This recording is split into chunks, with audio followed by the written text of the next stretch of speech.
I hear that. I'll read it. All right, this is Steve Erickson.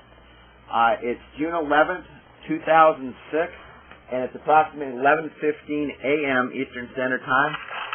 I'm here with attorney Barbara Johnson. Are you there, Barbara? I am indeed here. All right. We want to talk about Judge Kaplan and other judges in Connecticut or anywhere else that you believe have done wrong, and for the need for judicial accountability. Go ahead. And just like that. I have very limited experience with Judge Kaplan. It was a guy from Maine who contacted me wanting me to represent him in a Connecticut case. That's where he had been married.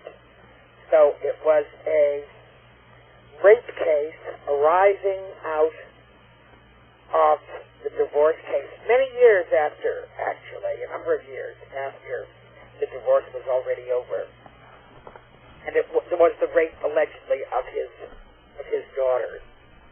And we had gone thoroughly over his case. I told him that I could not guarantee that I could represent him because I was not a member of the Connecticut bar. I would have to seek pro hac vice, that's P-R-O space H-A-C space V-I-C-E, admission to the bar. That's when someone from a quote-unquote foreign state comes into your state and wants to practice law in front of the bar. And you have to show in Connecticut, you have to show a certificate of good standing, which means that you're still a member of the bar in the state you are licensed. So I got one from Massachusetts. It was quite interesting. And of course, as everyone knows, the bar wants my card badly because I do criticize judges. And that has moved along. And they found out, no, I wasn't. They had said that I had charged excessive fees, and I think they said that some clients had complained. Well, it turned out that there were no clients that complained, and they had no evidence of any excessive fees. So all that went out the window, and it boiled down to exactly what I said. This was always the case against my website. 90-odd% of the exhibits were downloads of my website, which all of you have. Yeah. Those are the exhibits. So you're saying that if you actually defend your clients, especially men in custody court cases, that you're retaliated against? Well, that's what boiled down to. Of course, that's what's on my website, falseallegations.com. And, of course, I name at that time on my front page, now because it was stale, every once in a while I'll change something on the front page. So I leave a lot of it up there. And if it isn't on the front page, it's on the second page. You just click and go to it if it's old stuff. But I had named for a long, long while about 6 judges right up there with a letter of things they were doing wrong. Like the woman as a lawyer, was making almost $250,000 a year. He was on disability, making like $3,300 a month, and half of his disability was awarded to her as child support, as if she needed more than the $500,000 a year to live off of. It was insane. It's just insane stuff that judges were doing that made no sense, either legally or common sense. So they wanted my ass big time because they didn't want this kind of stuff advertised. And that's essentially, I wasn't advertising, I was publicizing it. They didn't want it publicized. So that is essentially the case they have against me. We're still warring about it. They'll get my ass sometime this year. I'm not sure when. And they wrote, this last tweet I got from them, said that lawyers do not have First Amendment rights as the rest of the populace has. So, no, that's I knew that. I had been told that, but I finally got it in writing, that this was their position. And I said, hell no. If I knew that I would lose my First Amendment right as a lawyer, I wouldn't have become one. I mean, it's wrong. It's wrong. At any rate, so I go to get the certificate of good standing to bring it to Kaplan. And they write this stuff on the bottom. There weren't even spaces on the form. If you had it in an old-fashioned typewriter, the paper would not have stayed in the roll because it was so close to the bottom. You wouldn't have been able to even type this stuff on it. It was just ridiculous. There was no place for this. I said, what the hell are these numbers? I'm very blunt. I swear a little people. So I said, what are these numbers? And it turned out that they had called various judges and solicited complaints from them, various judges that I had been in front of, and whose names had been on my website. But they never told me that. And I said, wait a minute. After 18 years or whatever it was, in practice, you're suddenly getting complaints from 3 or 4 judges within a 10-day period, within a week. I mean, it doesn't make sense. They suddenly all decided that they were going to choose April of, to write something bad against me. It was funny. One judge even wrote that there was nothing on the that there was nothing that came up on the transcript. They should listen to the tape. And I'm thinking, what was the offensive thing that I could do that could not be heard, but could only be, so that it could not have been transcribed? What were they going to hear on the tape? If it couldn't be transcribed, what were they going to hear? I could be old, fat, that hardly bend. What the hell could I have done in front of that judge? I mean, if I had done anything physical in front of the judge, I would imagine the court officer would have come and handcuffed me and taken me away. I mean, it was insane. They were just inventing, we call it. They were probably amazed that you actually defended your clients because in Connecticut, if you don't have the permission of the judge or the prosecutor... I couldn't defend it. That was it. They would not give me pro hoc vitae. And Kaplan told me he did 2 things wrong. One, he allowed the DA to be in on the hearing. The opposition, whether it's the DA or anyone else who's opposing, does not have the standing.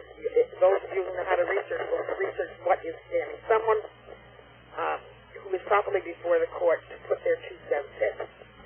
And so the opposing counsel doesn't have the right to be there to say whether you should be admitted or not. That's not how it's done. So should a judge be removed, like Judge Jonathan Kaplan? Should he be removed for something like that? I don't know your rules in Connecticut. I sure don't like him sitting here, I'll tell you that. And then, that was one thing he did. And then he, of course, followed the DA. He had nothing to do with the DA. I was serious. And then he liked my passion, because I tend to get passion and stuff. That's fine. And he doesn't like that. So his denial of my pro hoc vitae admission, despite the client putting on, saying he wanted me for a counsel because he could not find, he'd gone through several Connecticut counsels and could not find a lawyer who would properly represent him. And he felt confident in me, and he wanted me. I was his choice of counsel, and he was constitutionally able to choose his counsel. I mean, it was a private counsel. He wasn't looking for money from the state to pay me, and that he had a right to have the counsel of his choice. And Kaplan avoided all of that and simply said, no, I'm not going to admit you. You might sue the judges. And that was the reason I was not given pro hoc vitae admission to Connecticut, because he said I would sue the judges. So I walked out of there with my head spinning. I couldn't believe he said it, And on the record, huh? On the record. I don't even know if I got the tape. I think I told the people who got the tape. Whether they did or not, I don't know. But I'll stand by that any day. And is there any arrestable offenses? Maybe someone can go in and order the tape. Pardon? Judge Jonathan Kaplan or any judges, are there any arrestable offenses that they've committed, or high crimes, unconstitutional stuff? We made 5 trips to Connecticut to try to get pro hoc vitae admission. Took 5 trips. We kept on stalling with one thing or another, and so it made 5 trips. It was pretty wild, but that was wrong. And after that, a case came down from the U.S. Supreme Court. I have to find it again, but it's there. It was just last year. It was, I think, within months of us being there. They came down and said, you do have your counsel. You have, you can choose to have your counsel of choice. And they can have pro hoc vitae admission. They can be a pro hoc vitae admission. That's another word. Even if your lawyer is from out of state. Yeah. Doesn't have a license in that state. It's your lawyer of choice. So that it sounds like Connecticut, the judges will retaliate against you if you make complaints. or if they don't want you defending your client, especially men in custody cases. Do you find that to be correct? Well, in my limited experience, I only have the limited experience of one, of one judge. So, but it's certainly that way in Massachusetts. It's really is that in many states, not all states. I have, for instance, appeared in New Hampshire many times. Yeah. Even never had to pay a pro hoc fee. I mean, they're very casual about it. As long as you say that you're a lawyer and you appear to be decent to the judge and you're polite and so forth and so on. I haven't had any trouble, and I've had remarkable success. Not in a long case. They're usually quick cases for one reason or another. An OUI, some client's son had a little marijuana in the ashtray. He wasn't driving. Whose marijuana was? Little fiddly stuff. But everybody has gotten not guilty. In the old days, not anymore. We were joking with one of the clerks. They used to give you it looked like a diploma with a frame, and it was really something saying not guilty. So that was terrific for clients to see. But I was joking about it with one of the court officers the last time I was up there this year. But they will give you no trouble on pro hoc vice. Yep. I don't know what it would be if it were a family case. I really don't know. I haven't gone up on one of those. I've been in Maine several times. All they want is the $250. Yeah, it's basically about the money. Yeah, it is. It's a poor state. You've met Chris Kennedy? Yes, I did. It was funny. That was one of the times I went to see. It was my first time there. I was seeing another judge, whoever is in that downstairs courtroom on the floor when you first go through the metal detector. Okay, I don't know who's in that Rockville, Connecticut court, GA-19. I'm not sure who the other judge is. Yeah, there was a judge there, and I saw him do some wild stuff that was totally unconstitutional. I mean, he was just, he handed, people didn't have due process. They didn't have notice, for instance. Yeah. Just hand them various things against them. It was remarkable. I forget his name. If I had a list, I'd be able to pick it out. You said it might begin with an S? Yeah, vaguely that seems, my notes would show for sure. All right, on Chris Kennedy, Judge Kaplan allegedly said, I saw the transcripts, and I believe this to be true, but he said, Judge Kaplan said at Chris Kennedy in open court, you're Irish, there's strife in Ireland, blah, blah, blah, I'm taking your kids away. I mean, is it okay to bring up somebody's race and then judge, based on somebody's race on how you, what you do in their case? No, that is not correct. Chris, I don't know whether he did. I know he was active, but I don't know everything he filed. In Massachusetts years ago, something similar happened to me with a judge. I went immediately, solely at the suggestion of a colleague. He said, get to the district judge who was in charge of that group of judges. And I can't call him third person. At any rate, I did tell someone, and they brought it to that district court judge, the man who was the chief. And he called me and wanted to know which was worse, gender discrimination or religious discrimination. And I really couldn't choose between the two because both are so bad. And nothing happened. In fact, within the year, the judge I'd been complaining about was awarded a jurist award as being one of the top jurors, which is ridiculous. I mean, the guy was incredible. However, they did move him first. Before they gave him the award, they did take him out of that court for a year. He wasn't allowed. Do you think Judge Jonathan Kaplan is the main reason that you're in hot water now? I was in hot water before he met me. That was what the DA was telling me. She was leading him to my website, and I put everything about my fight with the bar up there. And so they were all over my website, and that's why he did it. So if you hadn't been vocal about what's wrong with the system, you think that they wouldn't be after you? No, they wouldn't be after me. I have done nothing. There have been no complaints from clients. I've never, no. The only complaints I've had as judges when I'm a little, McHugh didn't like it. I said son of a bitch, and on something. And there had been a seminar, which I had attended years ago. About 15 years ago. It was, and I still have a copy of the advertisement in the MCLE, Master's Continuing Legal Education booklet. So I used it as an exhibit. And it basically, the name of the seminar was How to Deal in a Deposition with an SOB counsel. I think SOB opposing counsel or something like that. So I argued to them.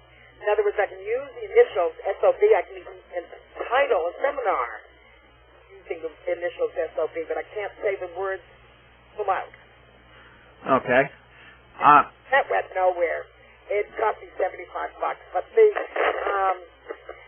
the only kind of diddly kind of claim. And the other lawyer should have been disbarred. He was just horrendous. He was a lawyer who claimed to be our mother's case, who's now been buried. But, actually, now she's burned and not yet buried. Oh, God.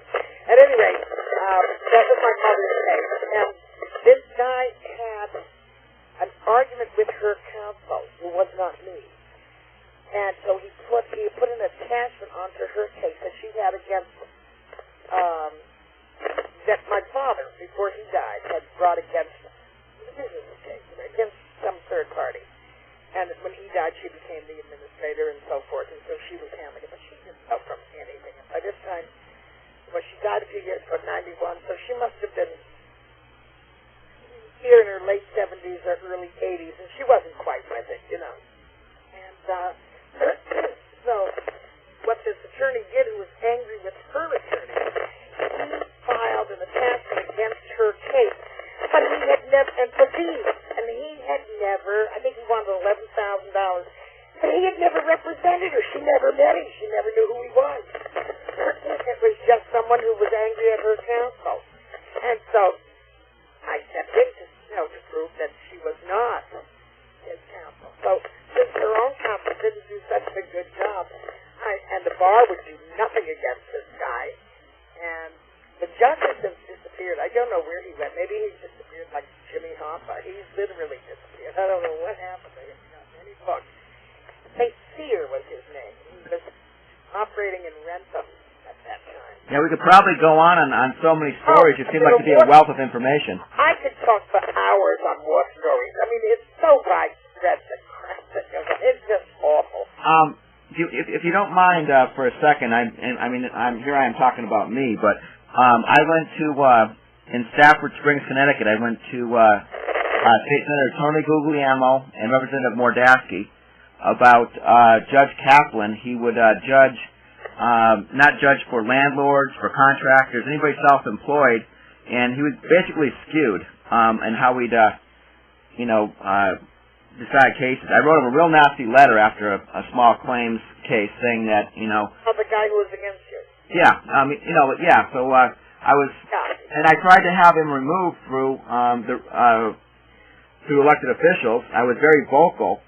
I contacted newspapers, and I also, in front of the two landlord committees, I tried to have Judge Kaplan removed. I also proposed civilian oversight of police. So I was having problems with them following me around and threatening me. That's another story. But I ended up in front of Judge Kaplan for assault third and breach of peace. I had been attacked on my property, and a gentleman said, give me your money or I'll kill you, and which was admitted to the police. So for using pepper spray, I got assault third, breach of peace, and I'd never been in trouble.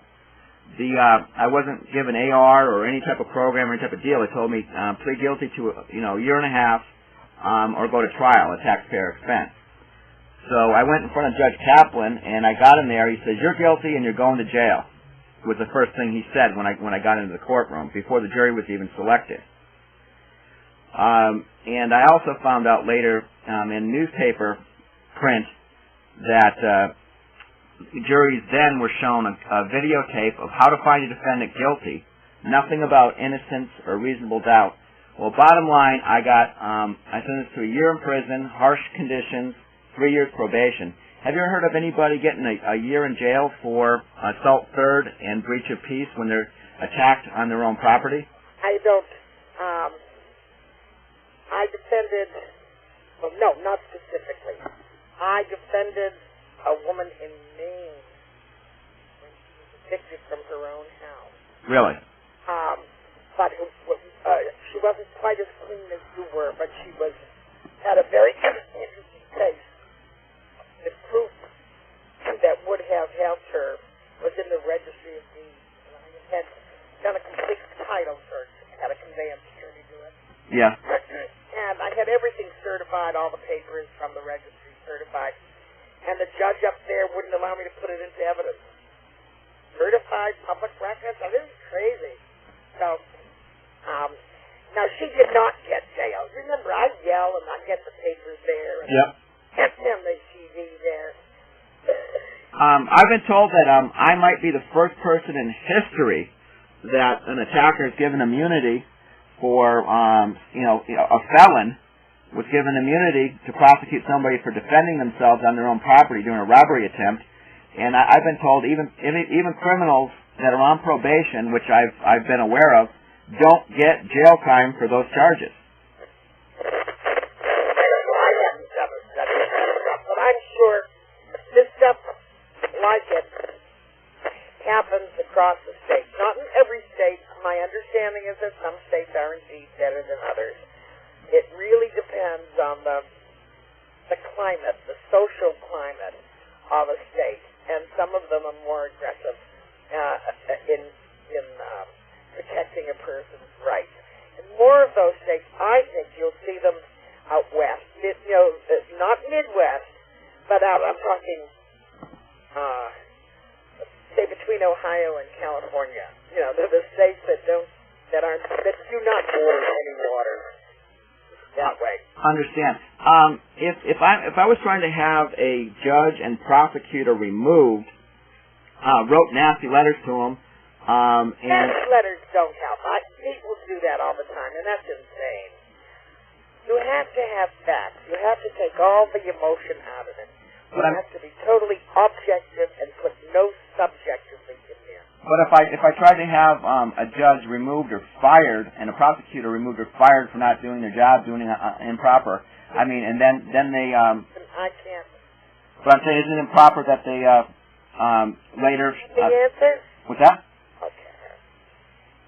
Put a statement in there, and then you state the law or the rule or the code after it.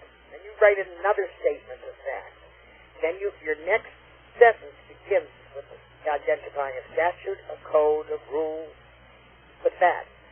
So you take, for everything you say has a basis in law, it has support in the law. Then you will guarantee that none of your subjectivity. If you say, he's a blumpity-blump, that's subjective. That's not going to win you anything. But if you try to have a judge or a prosecutor removed and then they sit in judgment of you, shouldn't they have recused themselves? No, not necessarily at all. You do a motion to recuse. Every state has law which says the basis upon which they will recuse someone. In Massachusetts, if a judge is nasty to you in the case itself, that is not basis for recusal.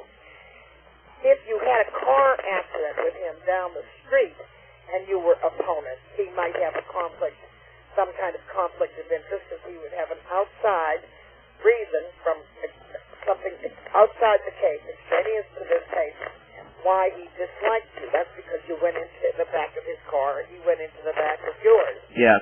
So that would be a motion. That would be a reason for recusing. But if they're nasty to you in court, that is not reason. And they have the right to manage and administer what happens in their court. What I get, and what people have misunderstood, I sued 5 judges. The complaint is on my website. And one of the judges, the first judge named there, had really violated 3 perfectly good laws. And I asked for her to recuse herself. I had no basis, no outside basis, and I knew that. Yeah. And she didn't do it, but I think it's, you don't, these were mandatory laws, and she did not comply with them, but she has an obligation under her, the fact that she's a judge who's been sworn in, and she was sworn to uphold the laws and the Constitution. So when she wouldn't even hear the motion, never mind rule on it, she just avoided it. She kept on setting a date and then not being available, setting another date and not being available. So I said, oh, the hell with this. And I didn't bother to go to the Judicial Commission because they're not going to do anything to her. So what I did was sue her. And I felt this was reason to impeach her from the bench because it was really criminal. It was bad behavior, I believe, to intentionally do these things. Because she knew and she was well warned. So I sued her in federal court along with the judge who's supposed to look over her position, etc. Without going into it so long. I sued her. Within 5 knowing they would dismiss it because of immunity, because all the judges have absolute judicial immunity. That means they can do whatever they want legally. Unlawful. I mean, that's what I've been fighting like hell, is immunity. I've been trying to get a judge to, some court to recognize it. However, I knew that would be dismissed. I wasn't going to make millions of dollars off it. I brought it in the name of my client because he was a victim. And, but it did what I wanted it to do. Within 5 days of her being served, she was removed from the case. All right. I see where, you've been active and vocal, so you've been retaliated against. I've noticed any citizens that they make a complaint about a judge, prosecutor, or police officer, they're maliciously investigated and they're just brought up on whatever charges, and it seems that they can't get a break. There's just, the cases are fixed and they get the most severest penalties, jail time, and it just continues. Once they grab a hold of you, people that are whistleblowers, such as myself on corruption, they just absolutely nail you and don't let you go. So, when a judge and prosecutor and police completely go out of their way to, absolutely nail, people that have complained, May I interrupt? Sure, go ahead. Did you get a tape of each one of these proceedings? I don't have money, and it's like $3 a page. I wasn't able to get a tape or anything. No. Yes? Tape in Massachusetts, it used to be $10 advance payment, then it went up to $25, and now it's went up to $35, and now it's up to $50. That's all it is. It's a tape. It's not a transcript. $3 a page. So I can get tapes then, is what you're saying? Yeah. Now I don't know how long you've done it. In some of these courts, they say they don't save the tape more than a year or 2, which is absurd because that doesn't preserve a record. So if too much time has gone by, you might or might not find the tape yet. Okay, they might have overwritten them, thrown them away. They have no accountability whatsoever. But whoever is suffering what you suffered should immediately, after a hearing, automatically go right into the clerk's office before you leave and pay you $35 or give or take $15 either way and order that tape. If you don't have a transcriber, then play the tape. Bring your tape recorder with you. Everyone can afford that or has a friend who can loan them that much money. We're not talking big money. Now, I have been actively responding to something the Supreme Judicial Court of Mass put out a year ago, December of 2004. They passed proposed new rules for transcribers, court stenographers, transcribers that you would hire from outside firms and so forth. And they asked for comments, and I sent them a very, very detailed analysis of what's going on, which needs to be industry-wide, and also analyze their proposal. They did not come out with it yet. Still, it's over a year and a half, and they still haven't come out with So they're definitely looking into it. And I had argued in that, but this is a friendly commentary that had been requested by counsel, and I guess as far as I know that I answered. Who else answers, I don't know. But I said basically there is no appeal for people who don't have the money to pay the transfer because they can't afford the thousands of dollars that it costs to get the transcript to bring to the appeals court. So essentially they say that we have a system of appeal, but we don't. And what I noticed 2 weeks ago maybe in Lawyers Weekly, it had that the SJC said people can bring their own tape recorder. This is very big for the people of Massachusetts. People in a very short time, I forget the effective date, but soon, that if they do not have it, they can bring their own tape recorder into court and use their own, whoever they need, to transcribe it. In other words, you can have a friend, your girlfriend's a secretary or something like that, or just have your friend dictate a sentence at a time. It might take you a little long, but it won't cost you thousands of dollars. Well, in Connecticut, I think they don't want citizens to have access to the courts and be able to get the records. Then they can more or less do whatever they want. Yeah. Well, up to now, I was delighted. 2 weeks ago, I said, "Ooh, it hit a chord up there." And so they're really trying to do the right thing on that because this is a major, major change on people being allowed to take the tape recorders to court. So that's wonderful.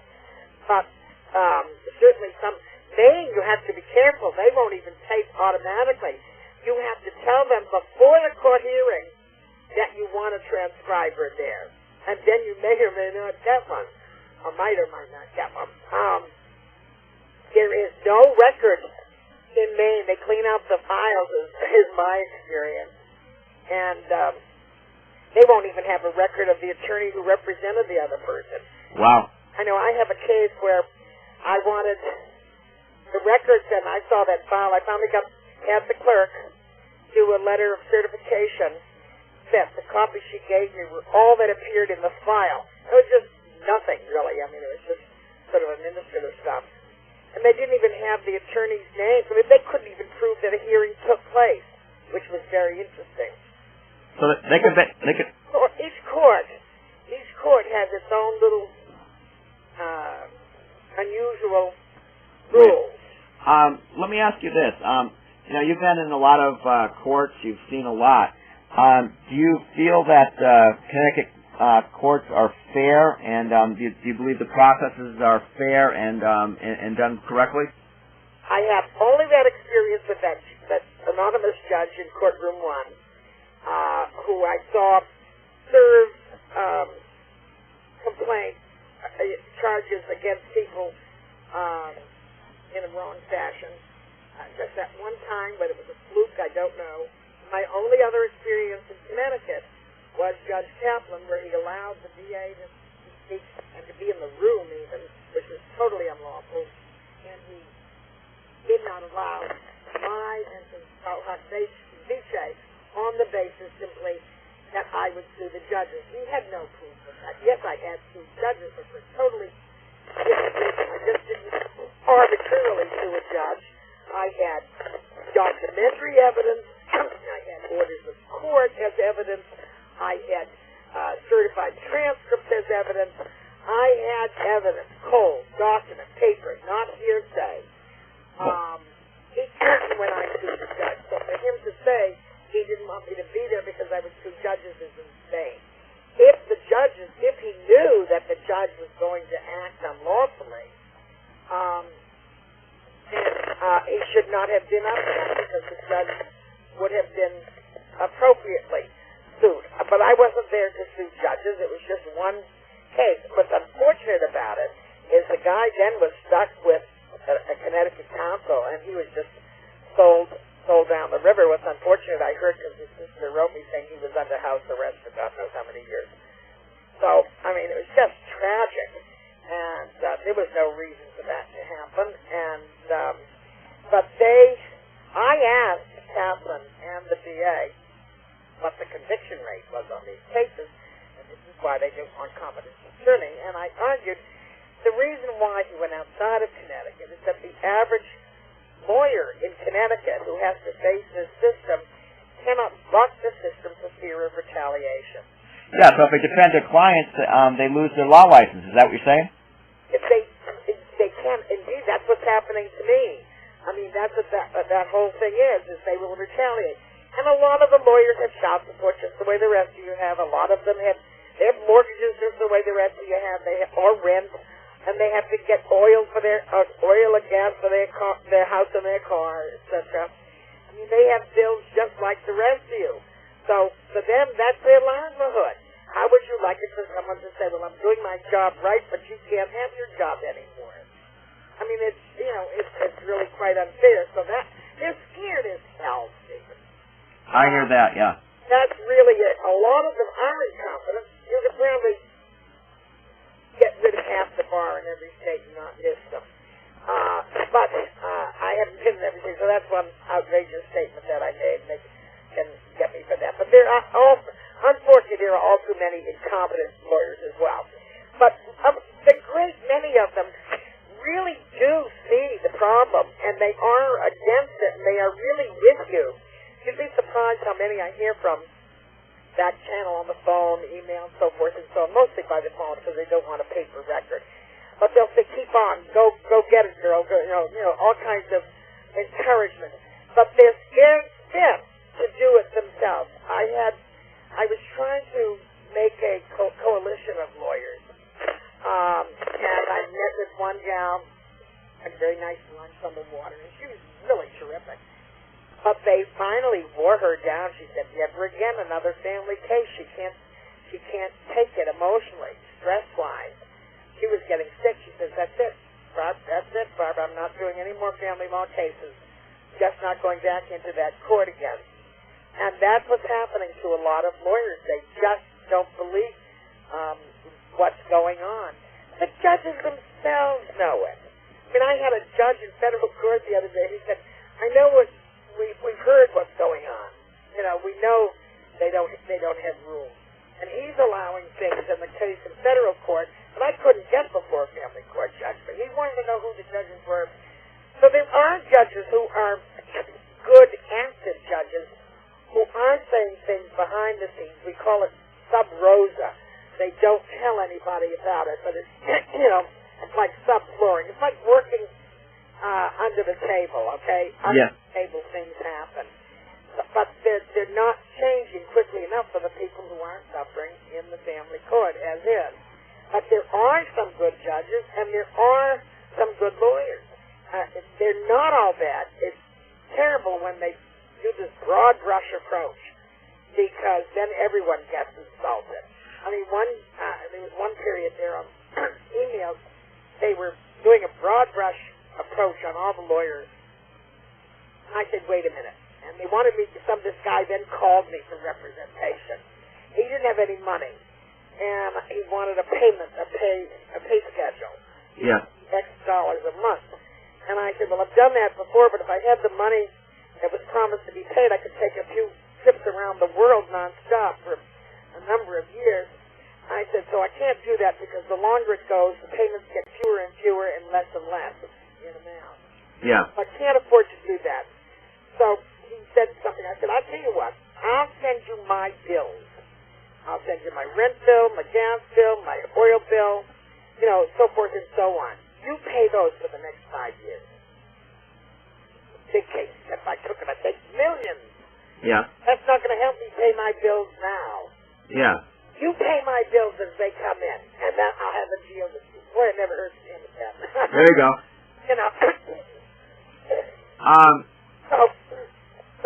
And that I pulled that on a lot of people. I've said, "You pay my bills, I'll take your case."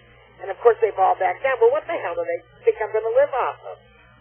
Well, I charged $60,000 on my American Express. I mean, I had 3 properties, and after I was legally abused, I had nothing.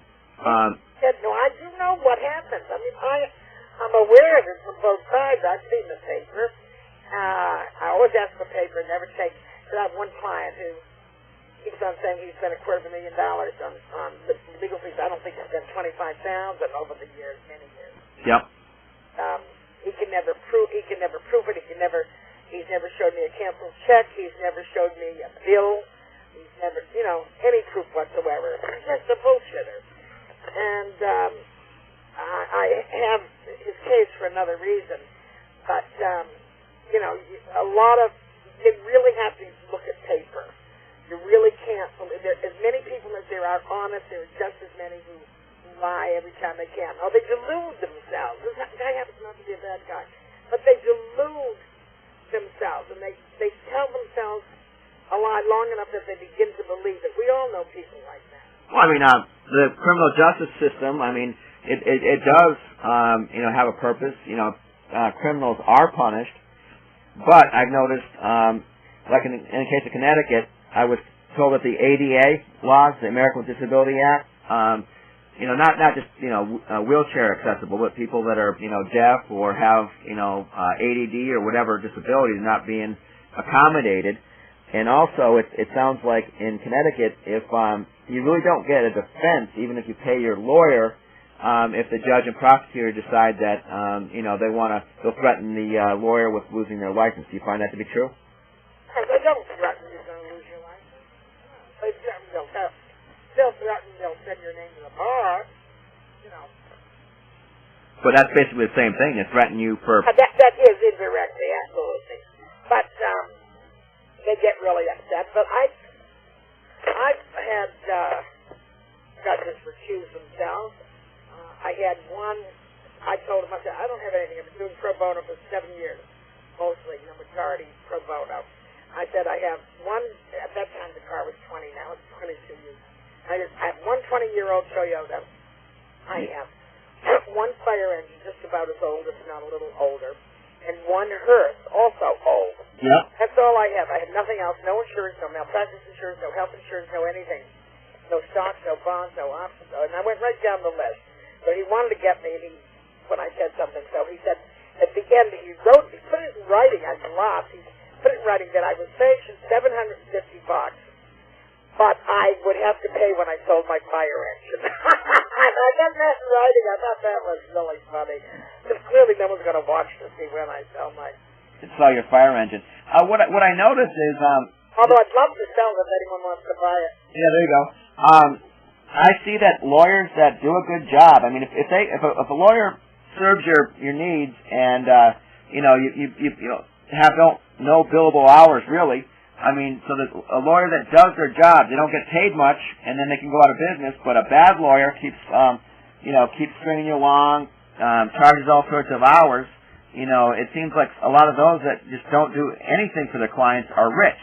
It's just... Well, it's the big boys. They get pay and they get bonuses. They have billable hours, and every lawyer who does something for you does have billable hours, except apparently you're not recognizing that they do. What I do, I have done many times. I have a client like that now who's just been wonderful because of serious charges that he's under. But I told him my rate, and one day I said, I just can't charge you for sitting hours on a wooden bench. So how can I charge you a legal rate? I said, I'm going to get screwed, but I really just not of the type to be able to charge you $350 an hour because my ass was on some wooden bench waiting for hours all day. It just upset me terribly. So I said, think of what was it worth to you today? So the woman said to me, his mother, she said $1,200. I said, and I was there all day long, plus a 2-hour trip out there and a 2-hour trip back.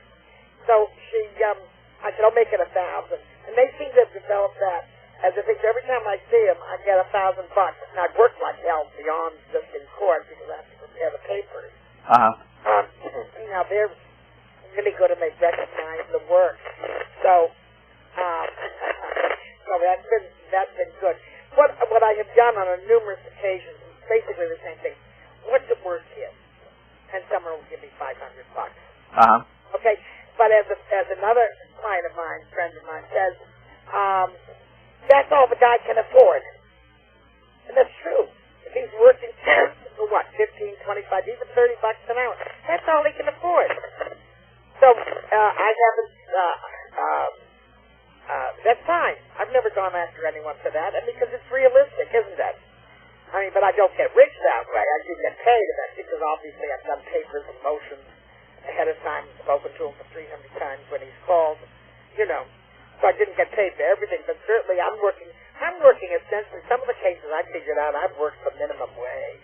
So when someone calls me and says they're poor, don't tell it to me. You're telling it to the wrong person. Yeah, I understand that. Speaking of being poor, I noticed that, you know, like, families that are broken up, fathers that have gone to jail for various reasons.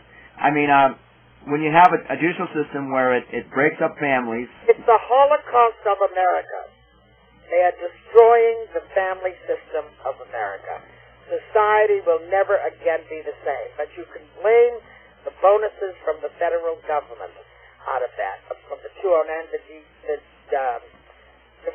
domestic violence orders, which came around 1991. Around 91, it seems to me. The child support guidelines, depending on when they apply it, whether appropriate or not, they become a statistic, and you get more money, the state gets more money at the end of the year, as does the court. The judges do not get it in their pocket. I would love to find out whose pockets that money goes to. And some of the cases of the battered, the anger management programs get a piece of the action from the federal government. The battered men, the batterer programs get some action. The Jane Does, the shelters for women, get some of the money. Some of those smaller groups do apply it. So what it sounds like is a court system that has a turnstile in it that, regardless of somebody being guilty or innocent, whatever else, but the more people they process, it sounds like they're getting federal dollars to abuse people as an incentive. In 2002, I think it was. I hope I'm not off the year. In 2000, it might have been 2001. I did some research on the amount. Massachusetts received $147 million for 411 grants. The following year, they had 430 grants. They didn't receive that much money, but at least they didn't. I couldn't find evidence that they received that much money again. But they were awarded 430 grants, so that each one has money in it. What the total was, I don't know. And your local police, Boston Police Department, for instance, used to have 6 grant writers on their staff. Now they're crying because of budget cuts. They only have 3 grant writers. Trial court has grant writers. They sit in Dorchester. They have the Suffolk County, which is Boston, DA's office has grant writers. All of those individual people, not only can the state apply for these grants, I have copies of it. It's up on the web. I mean, I got them.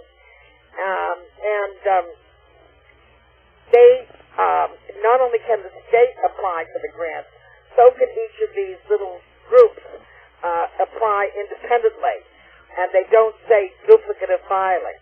Well, separate money. It sounds like in the short term, courts that process as many people as possible, breaking up families, arresting people, putting them in jail, processing fathers for anger management, etc.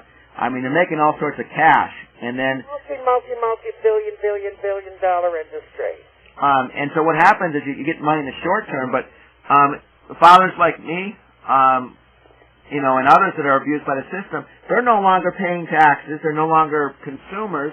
So I see it as ultimately a absolute hit to the economy. Do you think that's... Oh, yeah. I mean, the economy has suffered because think of all the guys who are working under the table. I don't want to know who you are because I don't want them asking me questions. But there's a lot of that going on, and it's insane. The whole thing doesn't make any sense, both economically and morally. I want to ask you a question. Go ahead. Did you go to jail for that year you spoke of? I was sentenced to a year in jail. Did you spend time in jail after you were sentenced? Yes. You did? Yes. And I'd never been in trouble before. I had an absolutely clean record. And the $100 program that they're supposed to have offered me, AR, where I could have my charges erased, they wouldn't give me that. I was probably the first one in the history of Connecticut that went to jail for trying to get away from a mugger and then pepper spray him, and then I had no chance of committing any crimes. It's like I think you punish somebody that they just given all these chances and all that, and then you can punish them because they just don't learn. Steve, you have kids. Yes, I have a daughter that's 19. She's a National Honor Society student. Do you ever see her? For 3 years after what happened. I mean, her dad's in jail. I mean, her cell phones got canceled, and her whole life was affected by me going to jail. Do you see her now? Yes, I see her now. She's starting to rekindle a relationship. She's 19. And you're friendly now? Yeah. That's good. Well, I've got to move on. Any more questions? All right. I think you did a supreme, excellent job, and I thank you for being on, and I'll send this around, and thanks again. If you want to publicize something, you know how to get hold of me. Okay. Thank you. Thank you. Yep. Bye bye.